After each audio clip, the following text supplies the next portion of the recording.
Things were getting very spicy at the Hungarian Grand Prix. What a treat Hungary ended up being. And honestly, it just makes me depressed knowing that we now have to wait a whole 3 weeks for the next race. Let's go over the Hungarian Grand Prix, look at some of the best moments, and I'll give you the ZachGP ranking of how this stacks up to the other races this season so far. And hey, straight away on lap 1, we already had some craziness, but none of it actually came from any chaos from crashes. Lap 1 actually was pretty civil compared to everyone. There was no real big issues for anyone. There was no crashes.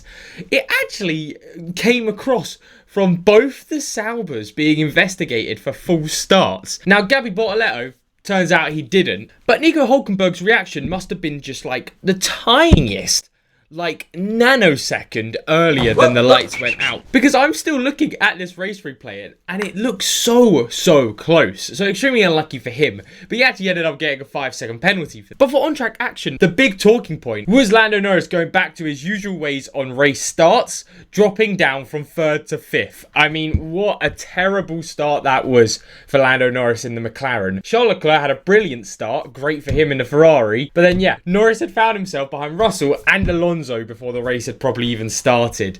And at that point, I thought it was over for Lando Norris. I mean, I really thought that was okay, cool. Lando just wants to be one place behind Piastri and hope for the best going into the next part of the championship. And hey, for actually both McLarens, it wasn't looking fantastic. You had Piastri in 2nd.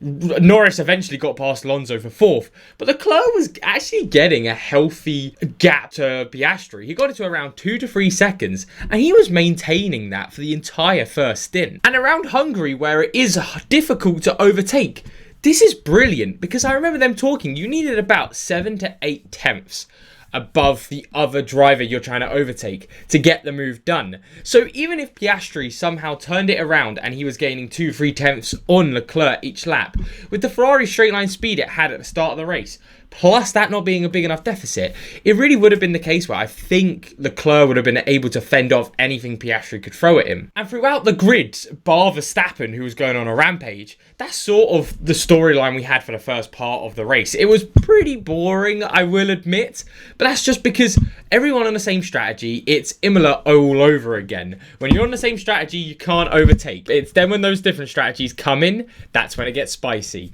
And that is exactly what happened in Hungary. I mean, hey, you had the soft runners and some of the medium runners going on to new fresh compounds where you had the likes of Piastri, Leclerc at the front, you had Sainz, Ocon at the back, etc. I guess technically Hülkenberg as well, but he pitted way earlier than that. And all of these guys were trying to catch the rest of the field. But here's the issue.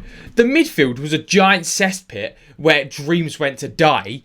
And the likes of Verstappen found that out very soon. Because again, they kept on spouting at us this entire race at the start. The 2 stoppers, 18 seconds faster than the 1 stop. You have to make 2 stops, the 1 stop won't work, blah, blah, blah, blah, blah.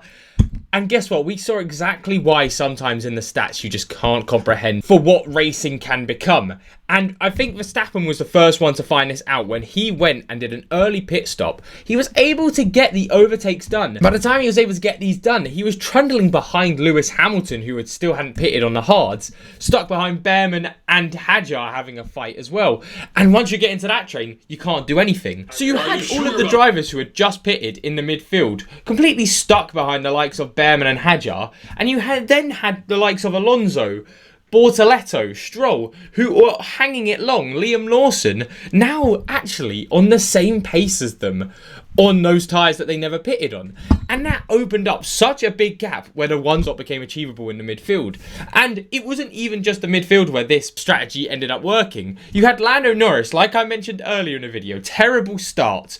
But all of a sudden, because of these different strategies, Norris was trundling in 4th, stuck behind Russell. He was like, cool. When Russell pitted, there wasn't much Norris could do. It was either go long on these tyres or nothing. Or you go back into 4th and you try to recover to 3rd, maybe eventually try to get to Piastri or Leclerc. But it wasn't looking good for him. So he kind of got forced into this different strategy. But my oh my, was it brilliant. You had all of them pitting, like I mentioned, and Norris and Alonso Alonso ended up going first and second. Now, Alonso, they dispatched quite easily. Aston Martin on worse tyres, it was going to happen. But Norris was only losing around 3/4 tenths a lap to Charles Leclerc. And by the time they were looking at pitting, around the lap 32-ish time, Leclerc was 2-3 seconds behind Norris. But he still hadn't caught up to him. And I think this is genuinely the part of the race where I thought, okay, it's going to be difficult because yes, Norris will be faster than the likes of Leclerc and Piastri, probably get about a 10-second gap to them by the time they pit again.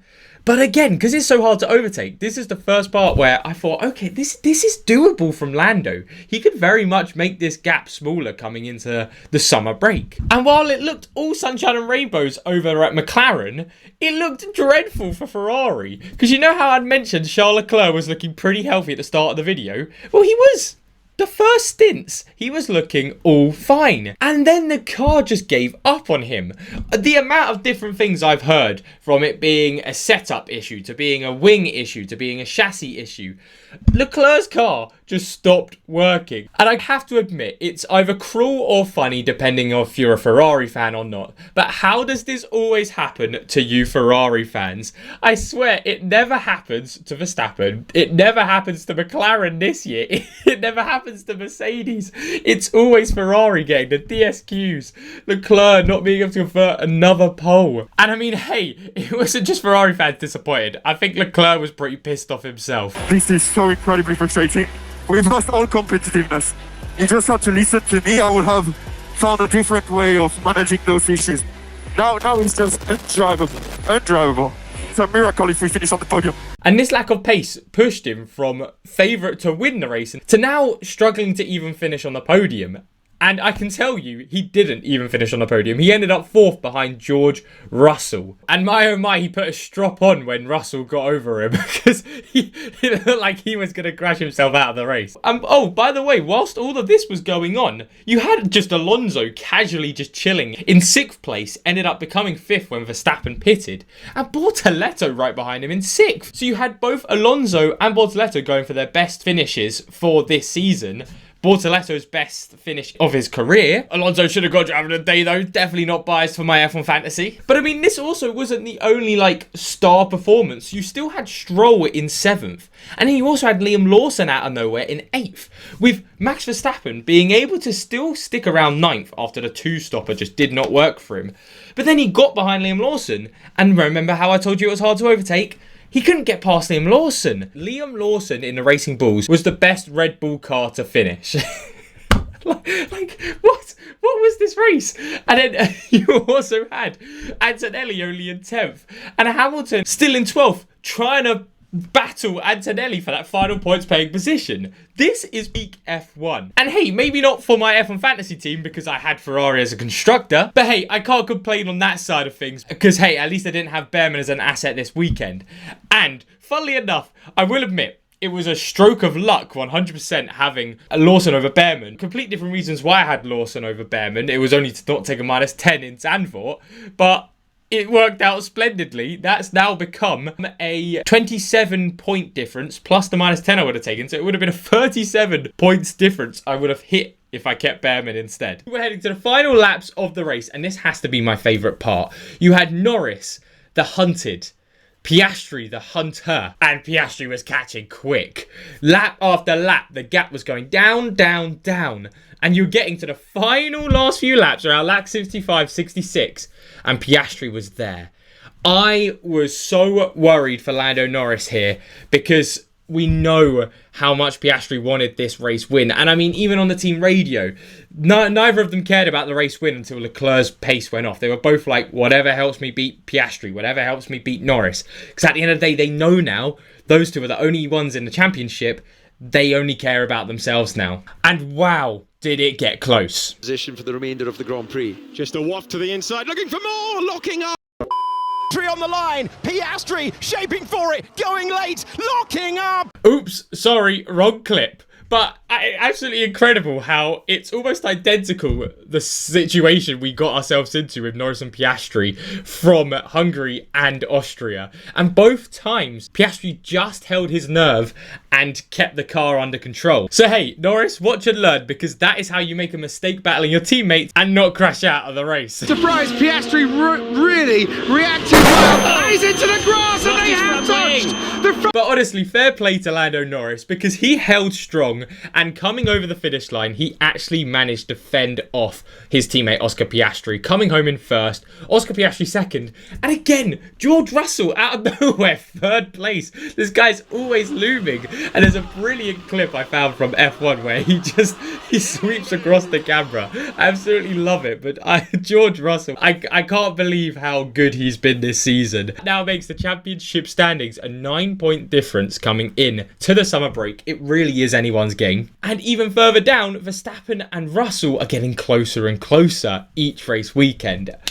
It's gonna get juicy. But anyway, overall, I really enjoyed the Hungarian Grand Prix. Now, which is quite a surprise, because I've heard some mixed things on the internet so far whilst making this review, where you've had some people saying it was a bore fest, this is why F1's dying. You've also got people going, this is brilliant. And I have to agree, I enjoyed it. Like, yes, the first part of the race was pretty dull, but you could see where it was leading up to. As soon as you saw some people pitting early, instantly my mind went to, oh, okay, Lando's got a bit of a gap here. Piastri's doing this. And I feel like when you're watching F1, you have to delve into these sorts of questions in your head, or to whoever you're watching it with, because that's what makes it interesting. You go, oh, what's going to happen if this happens, if that happens, if this happens? But that's also why strategy is very key. And hey, in Hungary, we had a battle for the lead. We had alternate strategies being used. We had big names trundling in the midfield trying to overtake everyone, which is great for action. We had big points for the midfield teams like Alonso, Bortoleto. We love those sorts of storylines. Literally, the only thing we were missing is sort of the chaos of a crash or a crazy midfield podium like Alonso getting on there. So I genuinely don't think I could have asked much more from a circuit like Hungary. So for me, it's got to go as a 7. I think it was a very similar position for me that Canada was. You got Piastri and Norris fighting again. It was definitely no Silverstone or Austria, but it was definitely better than a Spa. So a good race in the ZachGP books. But comment down below, how did you feel about the Hungarian Grand Prix? Where would you put it in your rankings so far this season? Who's going to win the championship? Because it's getting so close. And hey, what was your favourite moment from the Hungarian Grand Prix? As always, thank you all so much for watching. If you liked what you saw today, make sure to like and subscribe. I will still be putting out content over the summer break, so make sure to come along and enjoy it. Enjoy the rest of your day. Take care, everyone.